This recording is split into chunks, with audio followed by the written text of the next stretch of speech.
అంతర్మదనంలో ఎప్పుడు వైసీపీ పడదు, గుర్తుపెట్టుకో.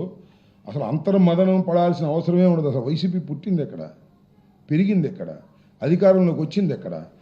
వైసీపీ ప్రారంభమైంది ఇప్పుడు. ఒక్క విషయాన్ని నేను చాలా స్పష్టంగా చెప్పదలుచుకున్నది ఏంటంటే, అధికారం లేనప్పుడు పోయే వారి గురించి ఆలోచించకండి. అధికారం లేనప్పుడు పోయే వాళ్ళ గురించి ఆలోచించకండి.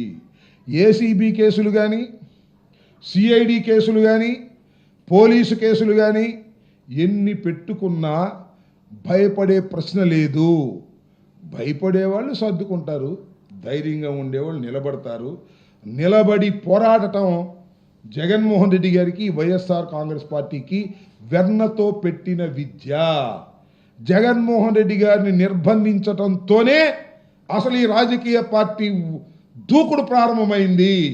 అందువల్ల ఎంతమందిలో లోపల పెడతారు, మళ్ళా వస్తారు. కొంతమంది వెళ్ళారు కదా, వచ్చారు. ఏది మా సురేష్ గారు వెళ్ళాడు, 150 రోజులు ఉన్నాడు, వచ్చాడు. మా రామకృష్ణారెడ్డి 50 రోజులు ఉన్నాడు, ఎమ్మెల్యే, వచ్చాడు. మళ్ళీ ఒక ఎమ్మెల్యే గారు ఇప్పుడు లోపల ఉన్నాడు, వస్తాడు, అక్కడే ఉన్నాడు కదా. ఇంకా ఎవరినో విడుదల రజనీ గారిని లోపలేస్తామంటున్నారు, అదేంటి నాని గారిని లోపలేస్తామంటున్నారు. అప్పుడప్పుడు ఆయన ఎవరో ఉన్నాడు విజయవాడలో, నిన్ను కూడా వేస్తాం అమ్మటి అంటున్నాడు.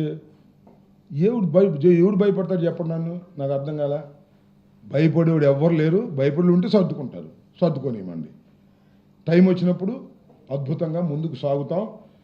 ఏసీబీ కేసులకి, సిఐడి కేసులకి, పోలీసు కేసులకి, నిర్బంధాలకి, అరెస్టులకి జడిసే పని లేదు. నీకు శ్లోకం చూసేవాళ్ళ చిన్నప్పుడు కమ్యూనిస్ట్ పార్టీ వాళ్ళు చెప్పేవాళ్ళు, అరచేతిని అడ్డుపెట్టి సూర్యకాంతి నాపలేరు, అరెస్టులను సాగించి ప్రజాశక్తిని అడ్డలేరు. దీని కొద్దిగా బాబు సవరణ చేస్తున్నా. అరెస్టులను సాగించి జగన్ శక్తిని అడ్డలేరు. రాసుకోండి, ఆ తర్వాత చూసుకోండి. ఈ 4 సంవత్సరాల్లో ఈ వికృతమైన చేష్టలు చేస్తున్నా, పోలీసును ఆయుధంగా ఉపయోగించుకొని వైఎస్ఆర్ కాంగ్రెస్ పార్టీ మీద దెబ్బతీయాలని ప్రయత్నం చేస్తున్నా ఎర్రబుక్కు రచయిత చంద్రబాబు నాయుడు గారి కుమారుడు లోకేష్ గారి దుస్థితి రాబోయే కాలంలో మనమే చూస్తాం. అప్రజాస్వామికంగా పరిపాలన చేసినటువంటి ఏ శక్తిని ఈ దేశంలో చూస్తూ ఊరుకోలేదు. ఆ శక్తుల్ని సర్వనాశనం చేసినటువంటి చరిత్రే భారతదేశ రాజకీయాల్లో ఉంది. రాబోయే కాలంలో కూడా అదే జరుగుతుంది. ఇంతకీ మేయర్ గారు మీ పార్టీలో ఉన్నట్టా లేనట్టా? పార్టీలో ఉన్నట్టేగా, లేనట్టేం కదా. ఆయన పార్టీకి రాజీనామా చేయలేదే. ఏమో మరి ఆయన అడగాలి, నువ్వు, నాకు తెలియదు. ఆయన రాజీనామా చేసే ముందు కూడా మాకు తెలియదు. రాజీనామా చేశాడు, పార్టీలో ఉంటానని చెప్పినట్టు గుర్తు నాకు. నేను చూశాను, తర్వాత నాతో టచ్లో లేడందో దానికి సమాధానం చెప్పలేను. పార్టీ నుంచి పార్టీలోనే ఉన్నాడని అనుకుంటున్నాను నేను. ఆయన అడిగితే నీ సమాధానం కరెక్ట్గా చెప్తాడు. మనూరేగా, వెళ్ళి అడుగు.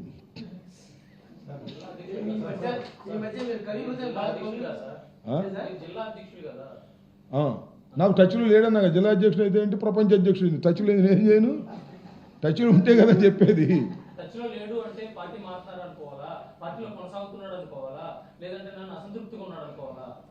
3 అన్నావు కదా, నీ ఇష్టం వచ్చింది అనుకో, నాకేమైపోయింది.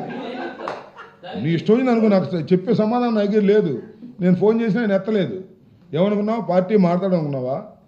ఏమన్నాడు, అసంతృప్తితో ఉన్నాడు అనుకున్నావా? ఇంకోటి ఏంటి, ఏదో 3 అన్నావు కదా, ఆ 3 నీకు ఇష్టం వచ్చింది అనుకో. అనుకునే ముందు ఒకసారి 2 అడుగులు వేసి కనుక్కో. మన మనోహర్ నాయుడిని ఎక్కడ పోతాడు కనుక్కో వెళ్ళి. ఏముంది, ఏమయ్యా?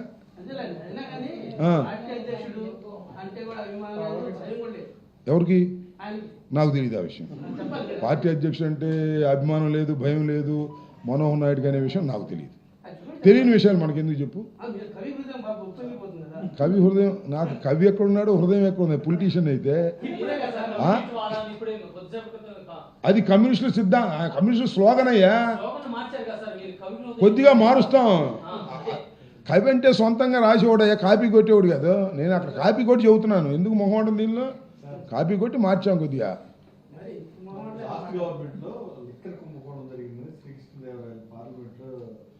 అసలు అది కాదయ్యా, అసలు శ్రీకృష్ణదేవరాయలు గారు ఎవరండి, మన పార్టీలో ఉన్నాడుగా. అప్పుడు ఆయన ఉన్నప్పుడు జరిగిందా? ఆయన ఉన్నప్పుడు జరిగింది, ఆయనే చెబుతున్నాడు. ఇంక నేనేం చెప్పను. ఆయన వైసీపీ ప్రభుత్వంలో పార్లమెంటు సభ్యుడిగా ఉన్నప్పుడే లిక్కర్ జరిగిందని చెబుతున్నాడు కదా, మరి ఆయన్ని అడగాలి. ఇంక మనం ఏం చేయను? ఇంకా ఇంకా ఇంకా ఇంకా ఈ నైతిక విలువల గురించి నేనేం చెప్పను? ఇల్లు ఖాళీ చేయడం తగలేయటం, ఇల్లు ఖాళీ చేయడం తగలేయటం అంటే ఏం చేయాలి? ఇంకా మళ్ళీ ఆ పార్టీ నుంచి మన పార్టీకి వచ్చిన తర్వాత అక్కడికి లిక్కర్ కుంభకోణం జరిగిందని చెప్పిద్దాం. ఏమో దానిలో ఇంటెలిజెన్స్ వర్గాలు కూడా భద్రత పెంచారంట. ఎవరికి? కృష్ణదేవరాయలు గారు మీరు అటాక్ చేస్తారు. మాకు ఎక్కడ ఉన్నాయి? అది మమ్మల్ని అటాక్ చేయకపోతే చాలు. మాకు అంత కృష్ణదేవరాయలు గారిని అటాక్ చేయాల్సిన అవసరమే ఎవరికి ఉండదు. ఆయన అంత అటాక్ చేసినంత దుర్మార్గుడేం కాదు నాకు తెలిసి. మా పార్టీలో కూడా ఉన్నాడు కదా, అట్లాంటిది ఏమీ లేదు. అంటే టచ్ లో ఉన్నాడా సార్? ఎవరితో? మీతో టచ్ లో ఉన్నాడా? మంచి దుర్మార్గుడు ఏం కాదు, మంచి వ్యక్తులు మీరు సర్టిఫికేట్ ఇస్తున్నారు అంటే మీతో టచ్ లో ఉన్నాడా అనుకోవాలా? టచ్ నాకేం లేడే, నాకు టచ్లో ఎందుకు ఉంటాడే? అంటే మంచివాడని మీరే సర్టిఫికేట్ చేస్తారు. మంచివా అంటే ఆయనతో 5 సంవత్సరాల పాటు ఆయనతో మేము నడిచామయ్యా. మాతో పాటు ఆయన నడిచాడు 5 సంవత్సరాల పాటు. మా పార్లమెంట్ సభ్యుడు, మాతో సన్నిహితంగా మెలిగాడు. ఒక కంచంలో తిని ఒక మంచంలో పడుకున్నంత సామెత లేదు, కానీ చాలా సన్నిహితంగా మెలిగాం కాబట్టి చెబుతున్నా. దుర్మార్గుడు కాదని చెప్పా. కాకపోతే ఇల్లు ఖాళీ చేసి మా ఇల్లు పోయిందే ఇల్లు మా తగలేద్దాం అంటున్నాడు. అంటే తప్పన్నా అని చెబుతున్నా. తప్పునైనా కృష్ణదేవరాయలు గారు, మీరున్నప్పుడే కదా ఇక్కడ కుంభకోణం జరిగిందని మీరు ఆరోపిస్తున్నారు. అలాంటి ఆరోపణ తప్పు. మీరు అట్లా ఆరోపించే అర్హత మీకు లేదు అని చెబుతున్నా. ఏదో పెమ్మసాని చేశాడంటే పెమ్మసాని తెలుగుదేశంలో ఉన్నాడు, తెలుగుదేశంలో పెరిగాడు. ఆయనేమో కాంగ్రెస్లో పెరిగాడు, తెలుగుదేశంలోకి వెళ్ళాడు. కాంగ్రెస్లో వైఎస్ఆర్సీపీలో నేనుండగానే ఇక్కడ కుంభకోణం జరిగిందని చెబుతున్నాడు. ఇది ధర్మం కాదని చెబుతున్నా. ధర్మం కాదు, దుర్మార్గుడు కాదు అని చెబుతున్నా. ఎందుకు చెప్పాను దుర్మార్గుడు కాదని? ఆయనకి ఏదో పోలీస్ బందోబస్తు పెట్టారని, ఆయన మీద ఏదో అటాక్ జరుగుతుందని అంటున్నాడని. అటాక్ చేయాల్సిన దుర్మార్గుడు కాదని చెబుతున్నా. అందువల్ల ఇక నాతో టచ్లో ఉన్నాడు, లేకపోతే నేను అటు వెళ్తాను, ఆయన ఇటు వస్తాడు. ఎందుకు ఇవన్నీ రాసుకోను? నాకేం అభ్యంతరం లేదు.